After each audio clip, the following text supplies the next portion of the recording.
ഞങ്ങൾ തൊഴിലുറപ്പുകാരെല്ലാം കൂടെ ചേർന്ന് ഞങ്ങളുടെ കയ്യിലുള്ള ചെറിയൊരു തുക നോമിനേഷൻ കൊടുക്കുന്നതിന് വേണ്ടി കൊടുക്കുക. ഞങ്ങളുടെ ഒരു സന്തോഷം, ഞങ്ങളുടെ എല്ലാവരും കൂടെ പിരിച്ച പൈസയാണ്. അതിനെ സംബന്ധിച്ച് ഞങ്ങൾക്ക് 24-ാം വാർഡിൽ നല്ലൊരു മികച്ച ഒരു സ്ഥാനാർത്ഥിയാണ് ജയിച്ച് ഞങ്ങളുടെ കൂടെ എല്ലാ കാര്യങ്ങൾക്കും എല്ലാ സപ്പോർട്ടും അന്നും ഇന്നും എപ്പോഴും സ്ഥാനാർത്ഥിയായിട്ട് നിന്നില്ലെങ്കിലും നമ്മൾ എന്താവശ്യം പറഞ്ഞാലും നമ്മുടെ കൂടെ നിൽക്കുന്ന ഒരാളാണ്. എപ്പോൾ വിളിച്ചാലും നമ്മുടെ കൂടെ വരുകയും നമ്മളെ കൂടെ സഹകരിക്കുകയൊക്കെ ചെയ്യുന്ന ഒരാളാണ്. അതുകൊണ്ട് ഞങ്ങളുടെ എല്ലാവരുടെയും വകയായിട്ട് നോമിനേഷൻ 4500 രൂപയാണ് കൊടുക്കേണ്ടുന്നത്. പക്ഷേ ഞങ്ങളുടെ കയ്യിൽ അത്രയും കൊടുക്കാനില്ലാത്തതുകൊണ്ട് ഞങ്ങൾ എല്ലാവരും കൂടെ കയ്യിലുള്ളത് പിരിച്ച് സന്തോഷമായിട്ട് ഞങ്ങളുടെ കുഞ്ഞിന് കൊടുക്കുക. ദൈവം തമ്പുരാൻ അനുഗ്രഹിച്ച് നല്ല മിടുക്കനായിട്ട് നല്ല ഭൂരിപക്ഷത്തോടു കൂടി ജയിച്ച് വരുമ്പോൾ ഞങ്ങളെ വന്ന് കാണും ഞങ്ങളുടെ കുഞ്ഞ്. അത്രയേ ഉള്ളൂ എന്ത് പറയാം. ശരി. പത്തനംതിട്ട നഗരസഭയിലെ 24-ാം വാർഡ് സ്ഥാനാർത്ഥി അജിന് തൊഴിലുറപ്പ് പണിയിൽ ഏർപ്പെടുന്ന ചേച്ചിമാർ അവരുടെ അധ്വാനത്തിനൊരു പങ്ക് കൊടുത്തിരിക്കുകയാണെന്ന് ഈ കെട്ടിവെക്കാനുള്ള പൈസ. ചേച്ചി, എന്താണ് അജിന് നിങ്ങൾ കൊടുക്കുന്നത്? ഈ സംഘടന അവർ നിങ്ങൾ തൊഴിലുറപ്പിനോടൊപ്പം നിൽക്കുന്നത് കൊണ്ടാണോ? തീർച്ചയായിട്ടും. ഇപ്പം നമ്മുടെ തൊഴിലുറപ്പിൽ നിൽക്കുന്നതുകൊണ്ട് തന്നെയല്ല ഞങ്ങൾ ചെയ്യുന്നത്. കുഞ്ഞ് സ്ഥാനാർത്ഥി ആകുന്നതിന് മുമ്പ് തൊട്ട് നമ്മൾ ഏത് കാര്യത്തിന് വിളിച്ചാലും നമ്മുടെ കൂടെ വരികയും നമ്മുടെ കൂടെ സഹകരിക്കുകയും എന്ത് ആവശ്യങ്ങൾ പറഞ്ഞാലും വരികയും ചെയ്യും. അതിൻ്റെ ഭാഗമായിട്ട് ഞങ്ങൾ സ്ഥാനാർത്ഥിയായിട്ട് നിന്നപ്പോൾ ഞങ്ങൾക്കൊരു സന്തോഷമായിട്ട് ഞങ്ങളത് കൊടുത്തതാണ് കുഞ്ഞിന്. ആണോ? അങ്ങനെയാണോ? അങ്ങനെ തന്നെ.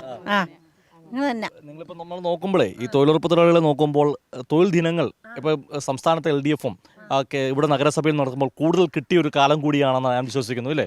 ഇപ്പോൾ ഈ പ്രാവശ്യം ഞങ്ങൾക്ക് ഏറെ ഞങ്ങൾ പണി ചെയ്തു. ഇഷ്ടംപോലെ ഞങ്ങൾക്ക് മുനിസിപ്പാലിറ്റി നേതൃത്വത്തിൽ ഇഷ്ടംപോലെ തൊഴിലുറപ്പ് കിട്ടി. പൈസ സമയത്തിന് ഞങ്ങൾക്ക് കിട്ടുന്നുണ്ട്. ഞങ്ങൾക്ക് ബുദ്ധിമുട്ടൊന്നുമില്ല. ഞങ്ങൾ സന്തോഷവതികളാണ് എല്ലാവരും. ഞങ്ങളുടെ താല്പര്യം ഞങ്ങൾക്കുള്ള കുഞ്ഞ് എപ്പോഴും ഞങ്ങളുടെ കൂടെ എല്ലാത്തിനും നിൽക്കുന്നതാണ്. ഓടി വരുന്ന കാര്യം എല്ലാത്തിനും ഓടി വരും. ഞങ്ങൾ വിളിച്ചാൽ ഉടനെ ഓടി വരും. ഞങ്ങളുടെ പൊന്ന. ശരി സാറേ, ശരി. മറ്റൊരു രസം എന്ന് പറഞ്ഞാൽ അജിൻ ഈ വാർഡിലല്ല മത്സരിക്കുന്നത്. അജിൻ തൊട്ടപ്പുറത്താണ്, ഇവിടെ വനിതാ വാർഡാണ്. പക്ഷേ അജിൻ കൂടെ നിൽക്കുന്ന അജിന് വേണ്ടി ഈ ചേച്ചിമാരെല്ലൊപ്പമാണ്. നമുക്ക് അജിനോട് ചോദിക്കാം.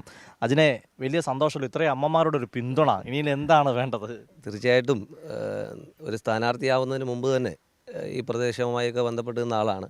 അവരെല്ലാം എന്താവശ്യത്തിനും വിളിക്കും. ആ സമയത്തെല്ലാം അവരോടൊപ്പം നിന്നതിൻ്റെ ഭാഗമായിട്ടായിരിക്കാം ഇത്തരത്തിലൊരു വലിയ സന്തോഷത്തിൻ്റെ ഭാഗമാകാൻ കഴിഞ്ഞത്. വലിയ സന്തോഷം. തീർച്ചയായിട്ടും വലിയ വിജയപ്രതീക്ഷയാണ് ഉള്ളത്. തൊട്ടടുത്ത വാർഡിലാണ് മത്സരിക്കുന്നത്. വലിയ പിന്തുണയാണ് യുവാവെന്ന നിലയിൽ എല്ലാ മേഖലയിൽ നിന്നും ലഭിക്കുന്നത്. പത്തനംതിട്ട നഗരസഭയിലെ സ്ഥാനാർത്ഥിയാണ്. പത്തനംതിട്ട നഗരസഭയെ സംബന്ധിച്ചോളം വലിയ വികസന പദ്ധതികൾ നമുക്കറിയാം. പത്തനംതിട്ട സ്റ്റാൻഡ് ഉൾപ്പെടെ നന്നാക്കിയ, അപ്പോൾ വികസനം തന്നെ പറഞ്ഞായിരിക്കും വോട്ട് പിടിക്കുന്നത്. തീർച്ചയായിട്ടും സമാനതകളില്ലാത്ത വികസന പ്രവർത്തനങ്ങളാണ് കഴിഞ്ഞ 5 വർഷം പത്തനംതിട്ട നഗരസഭയിൽ നടന്നത്. അതുകൊണ്ട് തന്നെ അത്തരത്തിലുള്ള ഒരു പിന്തുണ എല്ലാ ഭാഗങ്ങളിൽ നിന്നും ലഭിക്കുമെന്ന് തന്നെയാണ് വിശ്വസിക്കുന്നത്. വലിയ തരത്തിലുള്ള വികസന പ്രവർത്തനങ്ങൾ എല്ലാ മേഖലകളിലും ഈ നഗരസഭയിൽ നടന്നിട്ടുണ്ട് എന്ന് തന്നെയാണ് എൻ്റെ ബോധ്യം.